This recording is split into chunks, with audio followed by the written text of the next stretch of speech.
Selamat pagi, shalom ibu dan bapak dan saudara. Kita akan mulai ibadah kita pada pagi hari. Kita mempersiapkan hati kita. Kita mau ada satu bersama.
kami boleh merasakan hadirat-Mu ya Bapa.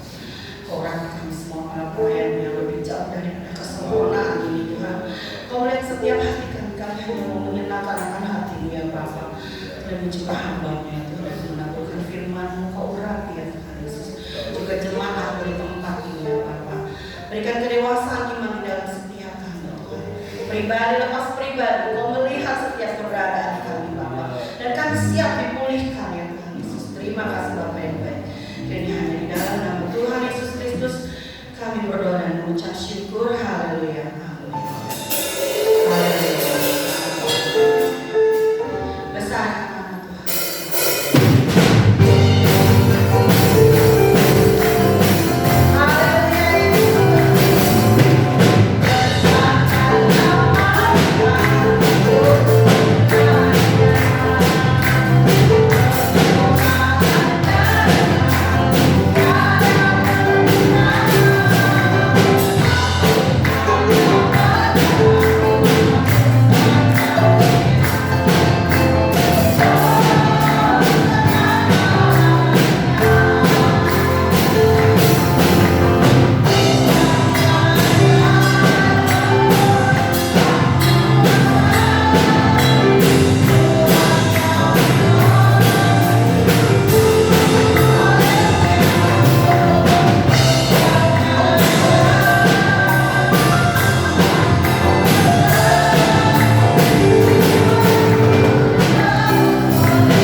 biarlah pekerjaan Roh Kudus nyata di tengah-tengah kami.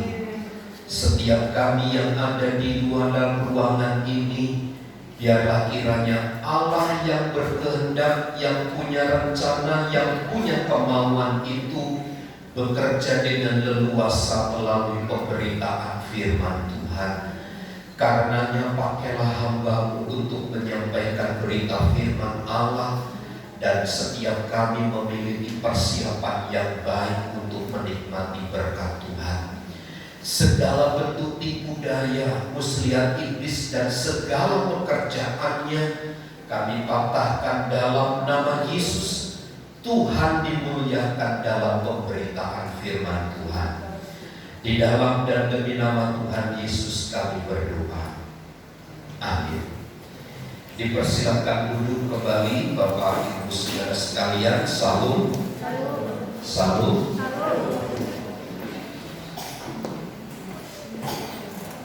Di dalam Injil Matius pasal yang ke-11,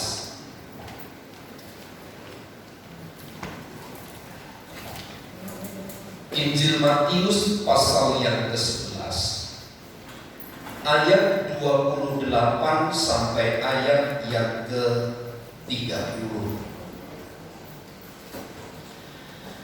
Mari kita baca bersama-sama ayat ini. Matius pasal 11 ayat 28 sampai 30. 2, 3. Marilah kepadaku semua yang letih lesu dan berbeban berat, aku akan memberi kelegaan kepadamu.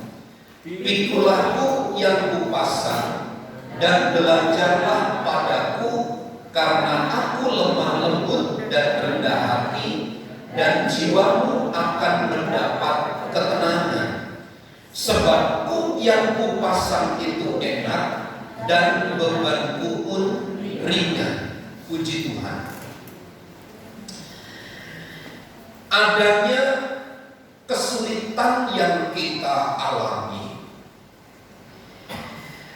adanya pertentangan, adanya ketegangan antara apa yang kita inginkan dengan realita yang terjadi, membuat perjalanan hidup kita ini tidak jelas dan tidak masuk akal. Itu salah satu tulisan yang diungkap oleh Albert Camus, seorang pemenang Nobel di bidang sastra pada tahun 1957. Dia beranggapan bahwa antara keinginan, antara harapan dan realita itu berbeda. Inilah yang menimbulkan satu kebingungan, yang menimbulkan sesuatu tidak masuk akal, karena tidak ada sesuatu yang jelas. Termasuk seorang rabi Yahudi bernama Harold Kushner. Dia bertanya, mengapa hal buruk terjadi pada orang baik? Mengapa orang atau hal yang baik terjadi pada orang yang jahat? Mengapa hal yang buruk terjadi pada orang baik, semisal kepada Ayub?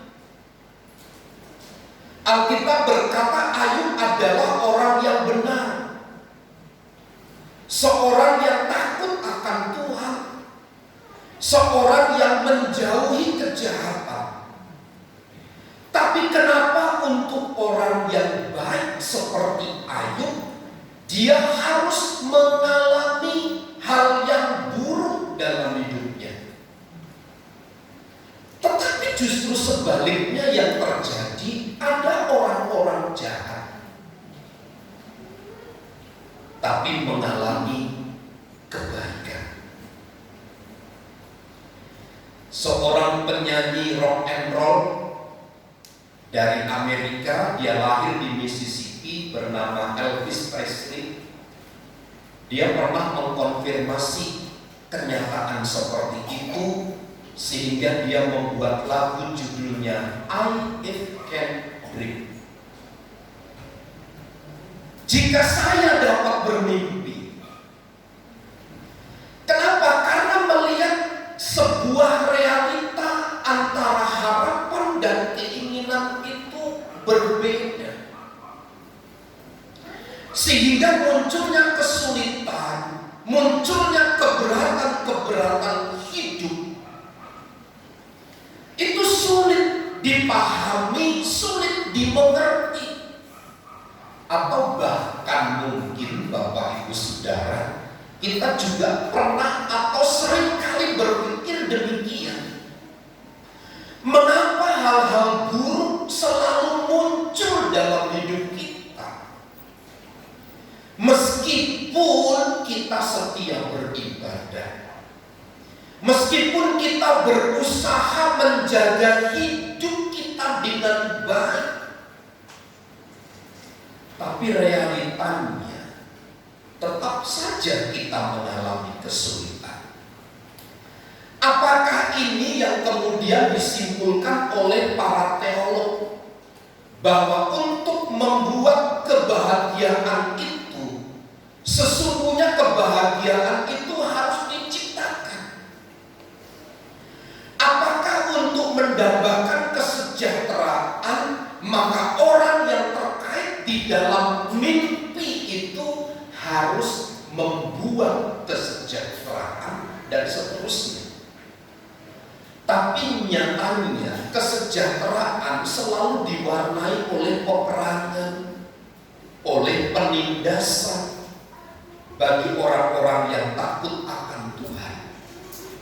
Justru kebahagiaan yang kita dambakan selalu diwarnai oleh percekcokan, diwarnai oleh benturan-benturan dan gesekan-gesekan.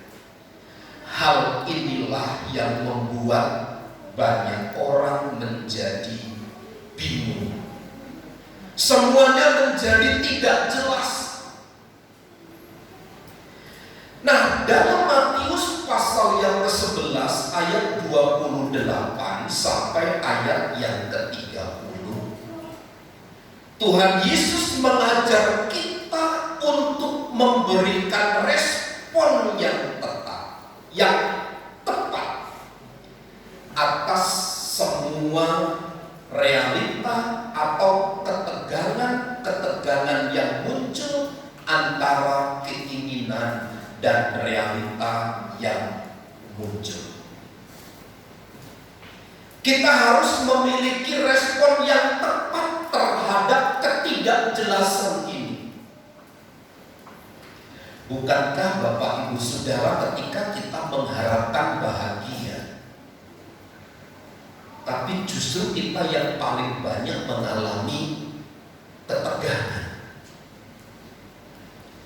Kita yang mengharapkan keadaan baik, tapi justru kita yang paling banyak mengalami kesulitan. Lihat orang-orang jahat, Bapak Ibu Saudara, hanya berakhir di dalam keburukan. Itu hanya terjadi pada film-film saja. Orang yang jahat berakhir dikalahkan oleh jagoannya. Selalu begitu ujungnya film. Tapi apakah realita yang muncul di sekitar kita begitu? Tidak. Justru kelihatannya orang yang jahat hidupnya baik, hidupnya mapan, tubuhnya semakin segar dari hari ke hari. Saya pernah bicara dengan Pak Sitorus panjang lebar. Iya ya, kesimpulannya, kenapa orang tidak baik kok kelihatan segar, kelihatan baik dan seterusnya. Kalau kita tidak memiliki respon yang tepat dan baik pada saat kita mengalami ketegangan seperti ini,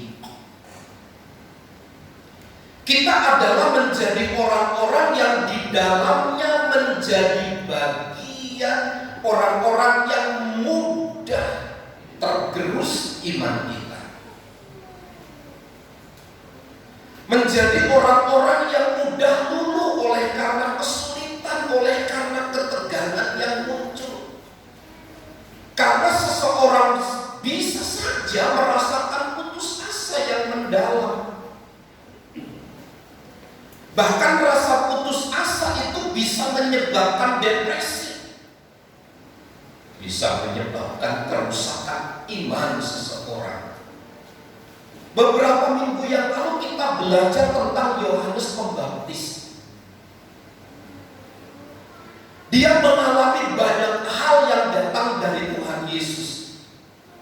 Bahkan dia sendiri dipakai untuk membuka jalan Tuhan ada di dunia ini. Sebelum Yesus lahir, dialah yang memberitakan kabar tentang keselamatan melalui dan di dalam Yesus Kristus. Dia sendiri melihat ketika dia membaptis Tuhan Yesus, inilah anakku yang kepadanya aku berkenan. Dia mendengar secara jelas pernyataan Allah itu. Tapi oleh karena kebenaran, akhirnya dia harus diambil dan dimasukkan di dalam penjara. Ada di dalam keterpasingan di sana.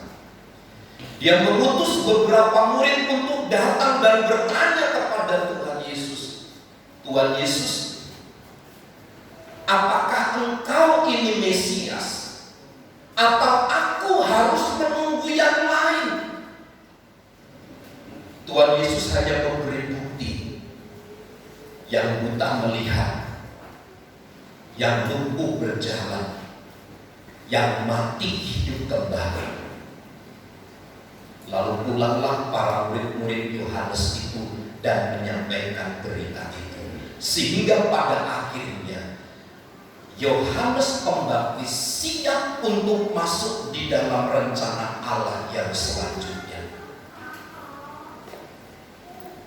Saya ingin katakan begini, bisa saja dengan ketegangan yang muncul, orang bisa menjadi lemah imannya.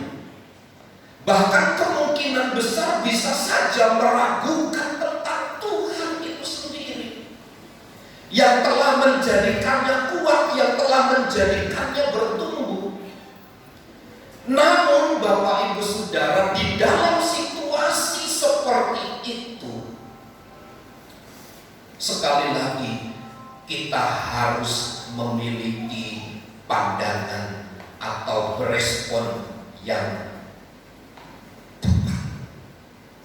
Nah, di dalam ayat 28 sampai ayat 230, kepada orang-orang yang merasakan ketegangan antara harapan dan realita itu tidak sama, sehingga semuanya menjadi kabur, menjadi tidak jelas.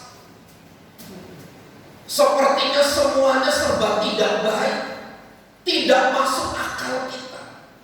Kepada orang-orang yang demikian, Tuhan Yesus berkata dalam ayat 28, marilah kepadaku. Pernyataan Tuhan Yesus marilah kepadaku ini sebenarnya diawali dari ayat 27.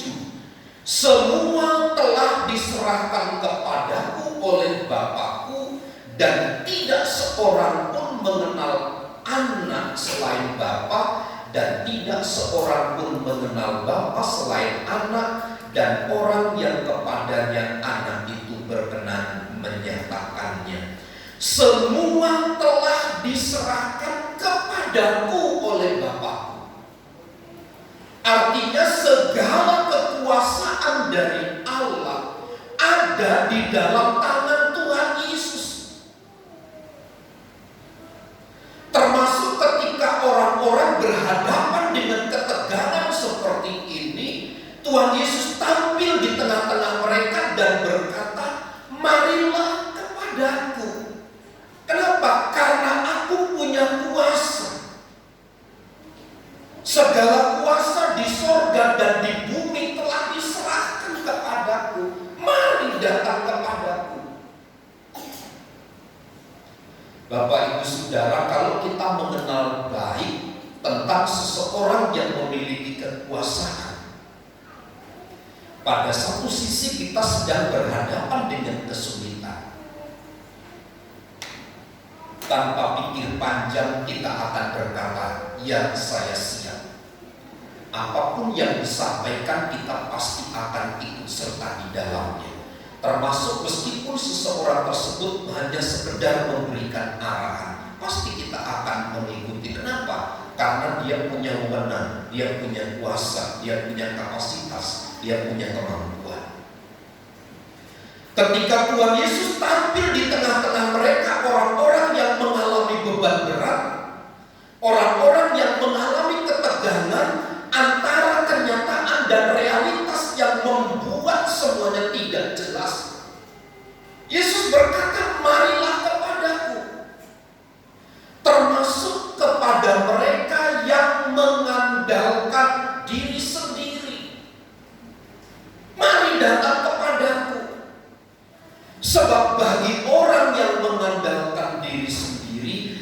tidak dapat menyelesaikan masalahnya sendiri. Bahkan orang-orang yang mengandalkan dirinya sendiri, sesungguhnya dari beberapa pernyataan mulai ayat 25 sampai 30, justru mereka yang terjerat di dalam diri mereka sendiri. Seperti contoh seorang yang sakit, wanita yang sakit 12 tahun. Alkitab berkata dia sudah pergi ke berbagai macam tabib. Saya ingat pada waktu saya tidak bisa berjalan, saya dapat informasi dari Bapak Alan, karena Bapak Alan sembuh dari sakitnya. Karena syaratnya adalah siap-siap bisa pingsan gitu. Saya didampingi dengan istri, saya datang ke Tangerang. Saya bincang-bincang, karena saya itu terakhir, jadi saya tertawa begitu ya. Melihat orang dipijit pakai kayu begitu lalu sakit, ada anak muda yang dipijit pingsan, saya sepertinya senang, terhibur. Bahkan saya sampai bilang, orang mau sembuh dibuat jadi sakit, malah kita keluar uang lagi. Pas saya terakhir, saya merasakan bagaimana penyiksaan dunia akhirat itu. Saya teriak-teriak habis-habisan. Bahkan karena saking sakitnya, saya refleks ya. Itu saya pukul sekencang-kencangnya itu siapa? Bapak Sinsenya. Saking sakitnya, karena harusnya 7 kali ya. Bapak itu tahu ini di sini ada ular besar. Urat itu dipegang dan dipakai kayu gini. Itu harus bunyi krek sampai 8 kali, sampai 8 kali. Pertama saya 2 kali, ketiga 4 kali, sampai keempat itu baru 6 kali. Saya tidak tahan. Saya fokus kencang-kencangnya itu. Akhirnya saya dengan istri adalah cukup sampai di sini. Sorry, mohon maaf. Saya tidak merekom Bapak Ibu Saudara ke sana. Kalaupun ke sana siap sakit, tambah jadi sakit. Lalu saya datang ke dokter, Bapak Ibu. Sampai akhirnya dirujuk dari Siloam, saya harus ke di BSD, Medika BSD tidak ada alat. Harus ke rumah sakit IMC. Dari situ tidak ada alat, saya harus ke rumah sakit Fatmawati. Lihat prosesnya panjang sekali. Dari sini nggak bisa, sini nggak bisa, sini nggak bisa. Terakhir dibilang pinggang Bapak, benjolannya harus dioperasi. Saya tanya begini orang-orang yang akan operasi, bahkan orang yang banyak orang menakut-nakuti, kemungkinan besar Pak bisa lumpuh gitu. Akhirnya saya pulang dan tidak mau ke dokter lagi gitu intinya. Hanya minum obat, kaki jadi baik. Saya sudah capek Bapak Ibu Saudara kesana kemari gitu. Seperti seorang yang sakit pendarahan 12 tahun. Pergi ke dokter A, B, C, ada berita ini datang, obat ini diminum, semuanya orang memberikan rekomendasi, dia hadir, dia datang. Tidak cukup hanya itu, harta benda yang dimiliki pun menjadi habis. Harta benda yang dimiliki menjadi habis, semuanya ludes.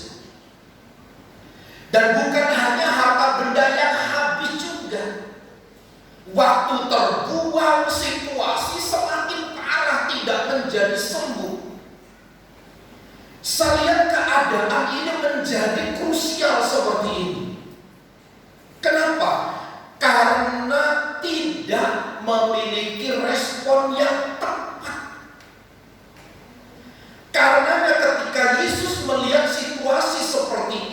dia menawarkan, mari datang kepadaku.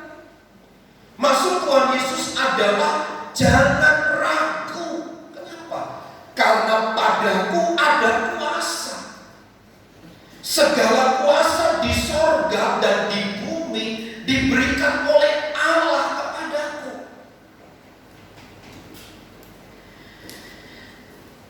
Jangan datang Bapak Ibu Saudara kepada keputusasaan demi keputusasaan.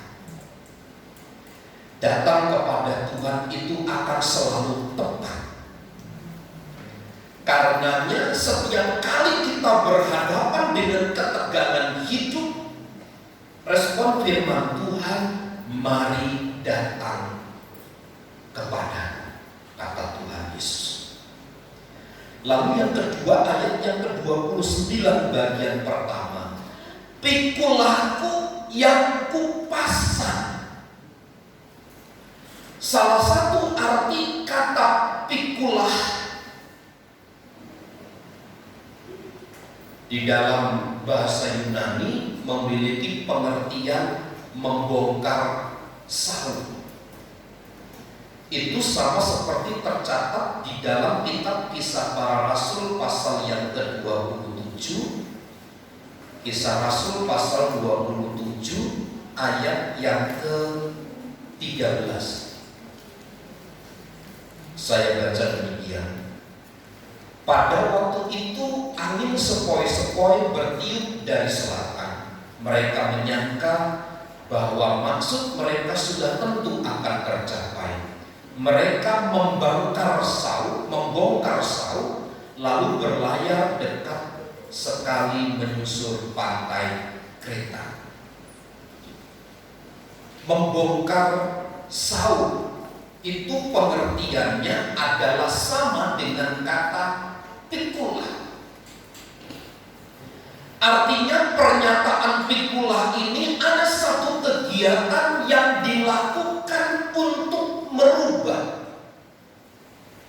dari satu sisi kepada sisi yang lain, atau berpindah dari satu tempat ke tempat yang lain. Nah, bagi orang-orang yang berbeban berat, Tuhan Yesus berkata, pikulahku yang kupasang kepadamu. Artinya, pindahlah, bongkarlah menanggung beban hidupmu dengan mengenakan kuk yang Tuhan Yesus pasang kepadamu. Ketika orang-orang yang tidak percaya memikul kuk dunia, beban berat itu sangat memberatkan. Tetapi kuk yang datang dari Tuhan Yesus itu sama memang beban. Tetapi beban itu adalah beban yang ringan. Berpindah dari beratnya hukum Taurat dan segala macam tuntutannya, berbalik kepada hukum kasih karunia dari Tuhan. Sama-sama memang tetap memberi beban, tetapi beban yang diberikan oleh Tuhan Yesus itu adalah ringan. Beban yang diberikan oleh Tuhan Yesus itu dapat ditanggung dengan baik karena Tuhan yang memberi kemampuan. Karenanya Bapak Ibu Saudara, setiap orang yang datang kepada Tuhan memikul kuk Tuhan itu yang telah dipasang kepadanya, maka beban hidupnya tetap ada, tetapi menjadi ringan ketika ada di dalam Tuhan. Tuhan berjanji demikian, pikulah kuk yang kupasang kepadamu. Karena memang kuk yang dipasang oleh Tuhan itu ringan adanya. Kuk yang dari Tuhan meskipun itu menjadi beban bagi kita, namun ringan itu. Justru kuk itulah yang akan menghantar dan membawa kita kepada satu kekuatan sehingga kita bisa berjalan dengan baik meskipun kita tetap memikul beban yang dari Tuhan itu sendiri.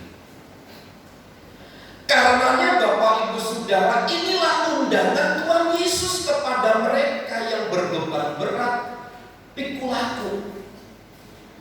Tuhan Yesus bukan seperti orang tua, seperti kita sebagai orang tua. Kalau anak kita beri beban 50, kalau kita melihat anak itu terlalu berat, maka kita mengambil 50% 50 kilo beratnya itu kita tanggungkan kepada kita. Tetapi prinsip Alkitab tidak demikian.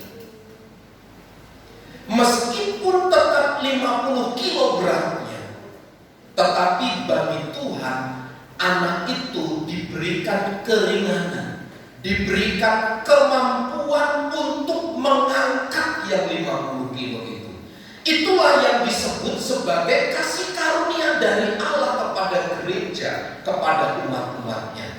Dan itu hanya bagi mereka yang mau memikul kuk yang dipasang oleh Tuhan. Dan menurut saya Bapak Ibu Saudara, kuk yang dipasang oleh Tuhan Yesus kepada kita sebagai umat-umatnya pada akhirnya akan membawa iman kepercayaan kita semakin bertumbuh dari hari ke hari. Sehingga kita memiliki kacamata iman yang berbeda ketika kita melihat tekanan, ketika kita melihat situasi yang sulit. Kacamata iman kita akan berkata, Tuhan akan memampukan saya, Tuhan akan memampukan saya, Tuhan akan menopang saya, dan seterusnya. Sehingga beban itu menjadi ringan. Karenanya kita harus lari kepada pribadi yang tepat. Kita harus memiliki respon yang tepat ketika kita berhadapan dengan ketegangan-ketegangan yang seperti ini. Yang terakhir yang Tuhan sampaikan di dalam ayat yang dalam Matius pasal yang ke-11 ayat yang ke-29 bagian yang kedua. Ayat 29 bagian kedua. Dan belajarlah padaku. Tuhan Yesus mengundang semua mereka yang berbeban berat, yang merasakan hidup di dalam ketegangan itu, untuk mengenal, untuk belajar kehendak Allah di dalam segala tekanan yang dialami. Maksud Tuhan di dalam semua ketegangan, di dalam kuk yang dipasang di dalam hidup kita, agar kita dapat mengenal kehendak Allah. Dia tidak akan membiarkan kita dihancurkan oleh beban kehidupan ini. Sekali lagi, beban hidup memang akan tetap ada. Tetapi dari kuk yang dipasang oleh Tuhan kepada kita itu, kita akan mendapatkan satu pelajaran yang berharga. Kita akan semakin mengenal kehendak Allah atas hidup kita. Salah satu hal kenapa Bapak Ibu Saudara suami istri seringkali bersitegang. Suami istri seringkali bermasalah. Tujuannya hanya satu, supaya pada akhirnya saling mengenal satu dengan yang lain.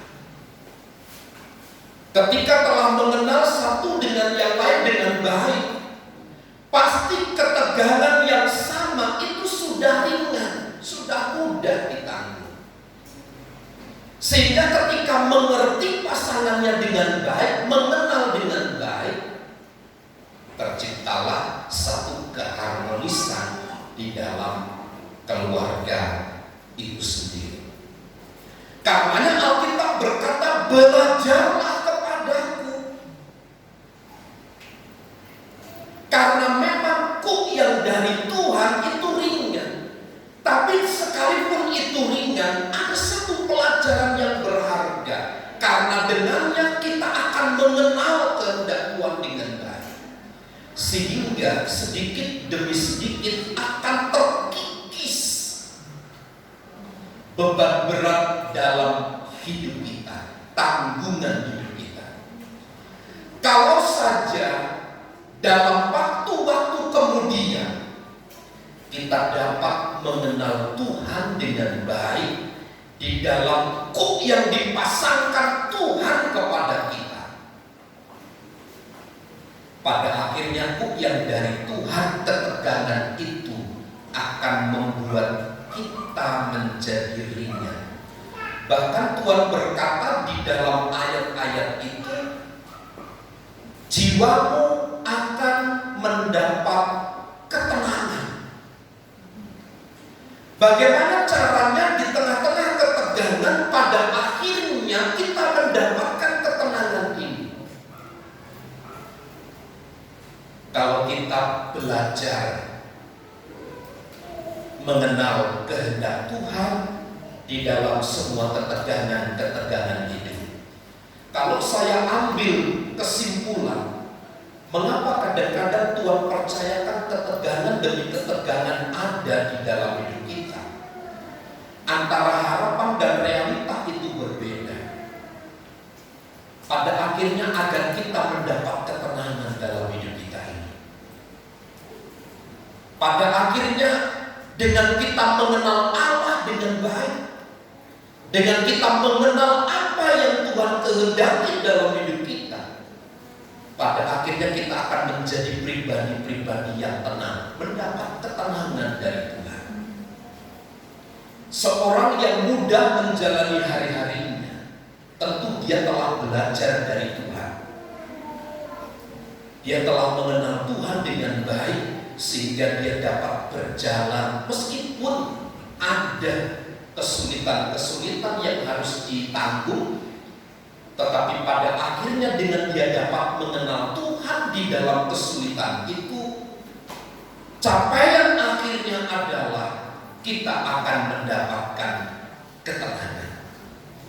Namun apa yang saya sampaikan tadi, bahwa hidup itu kadang-kadang membuat kita tidak jelas.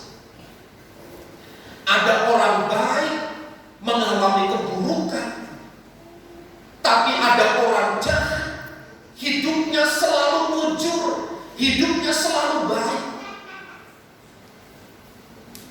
Dalam hal ini Tuhan berkata, marilah kepadaku, pikulah kuk yang kupasang kepadamu, dan belajarlah kepadaku, karena pada akhirnya Anda dan saya akan mendapatkan ketenangan. Tuhan Yesus memberkati kita sekalian. Saya mengundang tim musik untuk maju ke depan. Kita bernyanyi satu pujian Hatiku Percaya.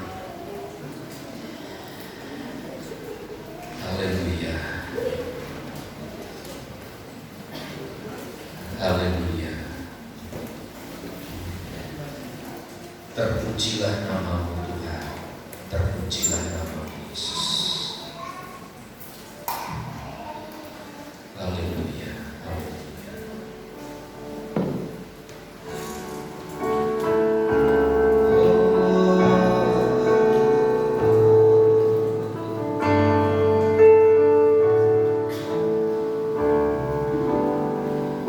Hatiku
ketika kami mengiring dan mengikut Engkau Tuhan, kesulitan demi kesulitan kami alami dalam hidup kami.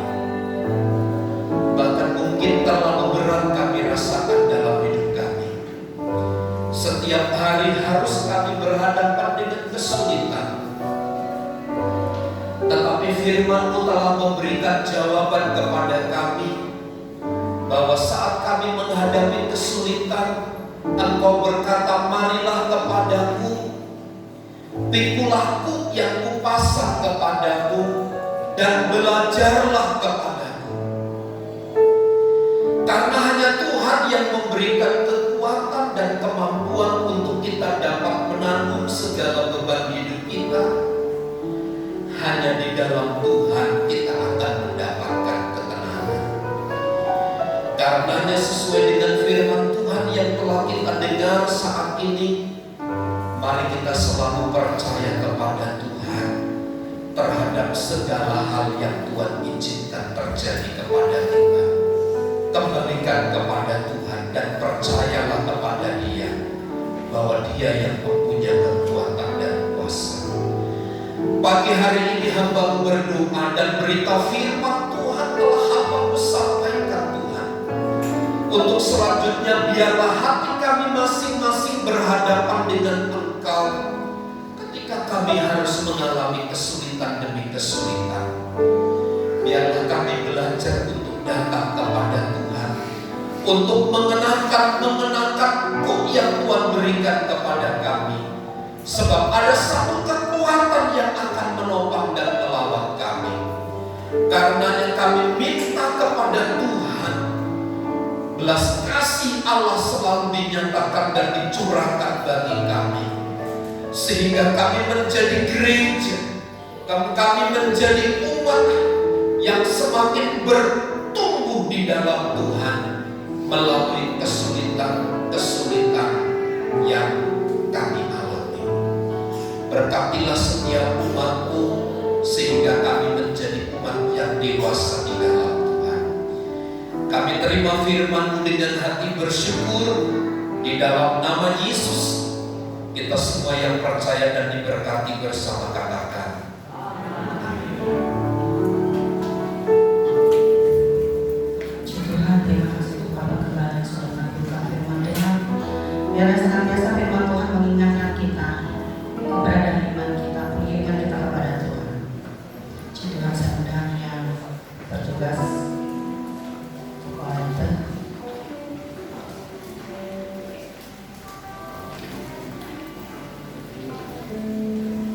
Kita bersatu di dalam doa. Puji dan syukur hanya bagi Tuhan. Terima kasih Tuhan. Di pertengahan ibadah ini Tuhan, kami memberikan Tuhan yang bisa kami berikan untuk menopang pekerjaan di tempat ini. Kau melihat setiap hati kami. Terima kasih kalau Kau sudah memberkati hidup kami Bapa. Dan biarlah Tuhan Yesus persembahan ini boleh menjadi kebaikan di hadapan-Mu dan boleh menyenangkan akan hati-Mu ya Bapa di surga. Kami percaya bahwa Kau memberkati kami semua. Kiranya dalam berkat nama Bapa di surga, kami berdoa dan mengucap syukur. Haleluya. Amin.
Kita berdoa bagi jemaat Tuhan yang sakit, kiranya Tuhan menolong dan menyembuhkan mereka.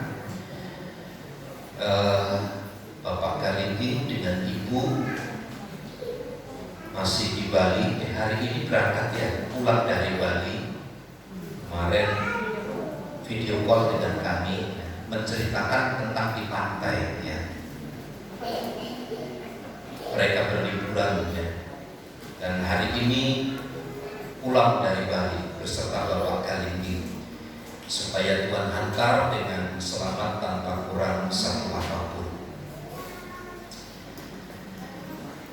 Pada hari Selasa, Bapak Silaban dan Ibu akan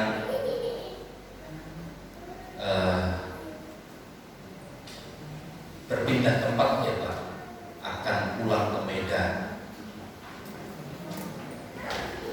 Jadi saya mungkin mewakili dari jemaat Tuhan dan atas nama pribadi Gembala Sidang, mohon maaf sekiranya dalam kami melayani kurang berkenan, ya, mohon maaf. Tapi biarlah kita saling mendoakan satu dengan yang lain supaya kita sama-sama tetap terjalin. Satu kali kelak kalau saya berkunjung ke Medan, saya bisa mampir. Saya ingin pergi ke sana berkunjung. Atau nanti kalau Bapak dan Ibu kembali lagi ke Tangerang, ya silakan datang. Kami terbuka. Saya mengundang Bapak dan Ibu untuk maju ke depan.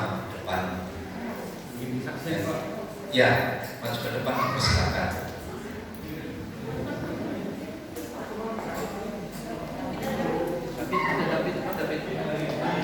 Dapat turun, Pit.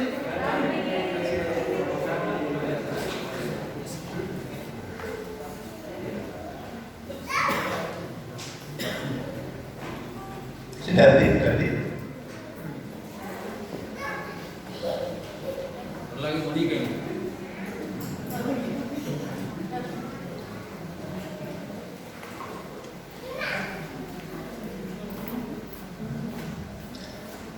Salam semua buat Bapak,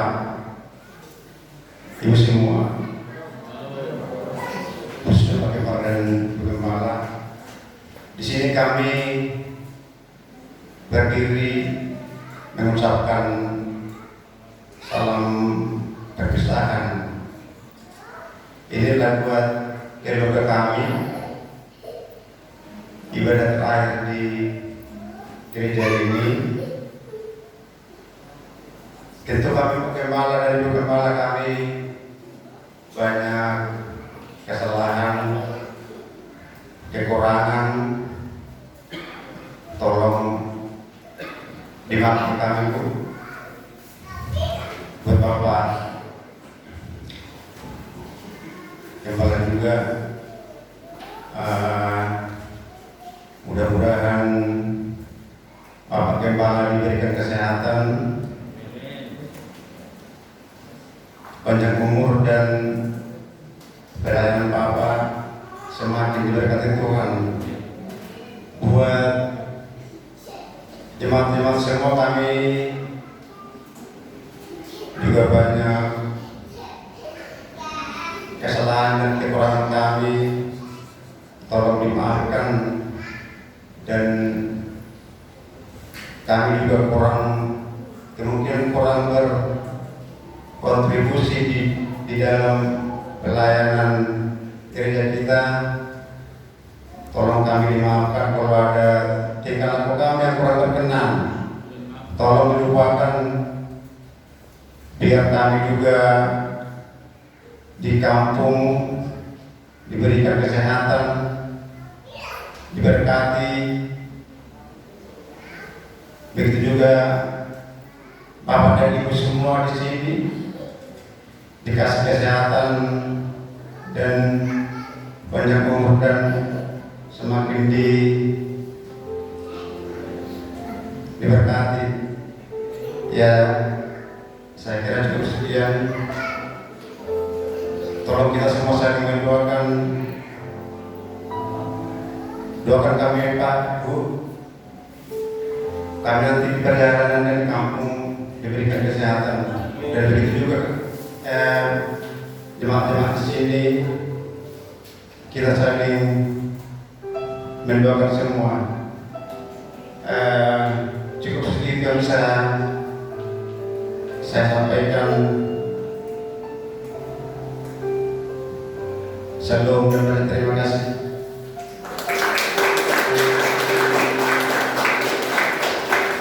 Mari jemaat Tuhan, sebelum kita berdiri, kita akan berdoakan keluarga ini. Bisa berdiri ya?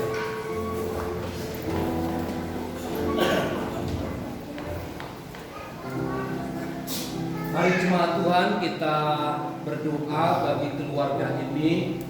Biarlah semua rencana mereka disertai oleh Tuhan, sehingga di tempat yang baru mereka pun akan dilawat dan diberkati oleh Tuhan dengan berlimpah.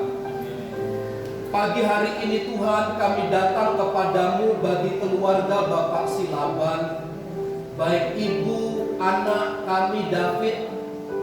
Kami mohon kasih karunia pertolongan dari Allah, berkat Tuhan dilimpahkan bagi mereka, sebagaimana mereka ada di tempat ini dipimpin, ditolong dan dilawat oleh Tuhan. Ketika mereka berencana untuk kembali ke Medan, ke Sumatera Utara, tangan Tuhan yang menopang dan melawat dan memberkati mereka.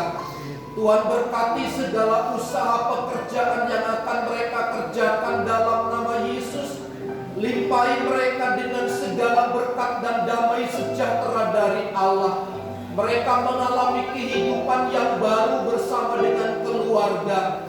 Berkat-berkat Tuhan dicurahkan bagi mereka sekalian. Hari ini dan sampai selama-lamanya, kasih dan kuasa Allah menyertai mereka. Setiap rencana mereka Tuhan berkati, Tuhan dahului segala bentuk tipu daya muslihat iblis yang akan menggagalkan rencana Tuhan atas hidup mereka. Kami patahkan dalam nama Yesus. Tuhan yang memberkati mereka dengan berlimpah. Di dalam nama Tuhan Yesus kami memberkati rumah tangga keluarga ini, sehingga mereka menjadi keluarga yang diberkati oleh Tuhan. Dalam nama Tuhan Yesus kami berdoa dan mengucap syukur kepada Tuhan. Amin. Silakan berdiri.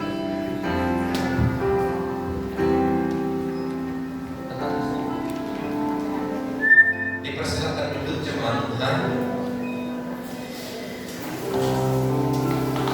Dari perwakilan jemaat ada sedikit atau sesuatu yang akan dititipkan. Ya, seperti orang bilang, jangan lihat kertasnya, ya, jangan lihat kertasnya, tapi lihat motivasi hati kami, bahwa hati kami mengasihi keluarga Bapak Ibu Saudara. Ibu Simanjuntak dipersilakan untuk menyampaikan.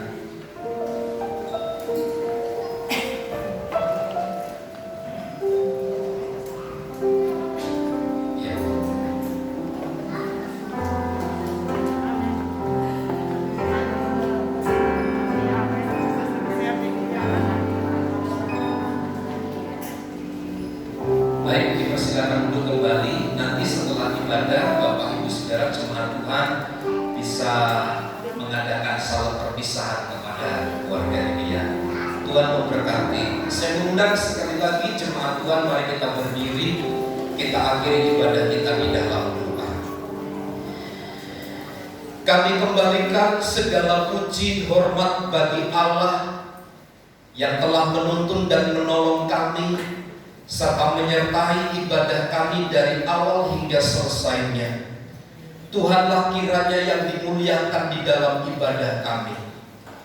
Setelahnya kami memuji, memuliakan, mendengarkan berita firman Allah, kiranya berkat Tuhan dicurahkan, dilimpahkan bagi kami, kepada keluarga-keluarga atas segala usahaan.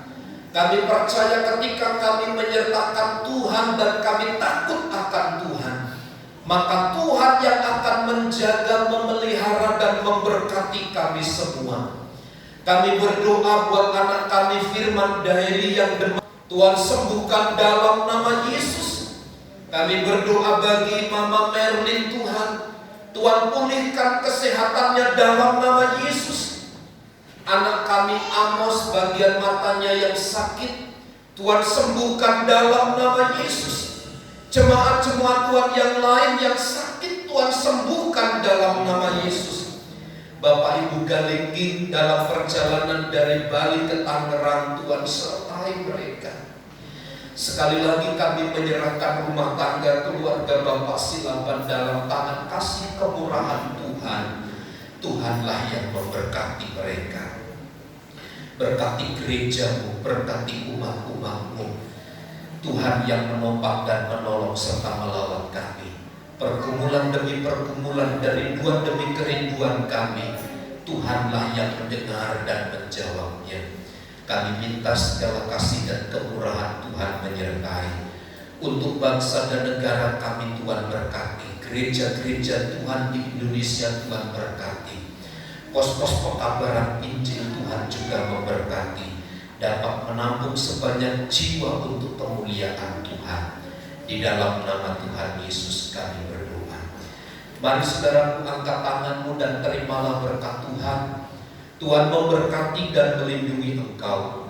Tuhan menyinari engkau dengan wajah-Nya dan memberi engkau kasih karunia.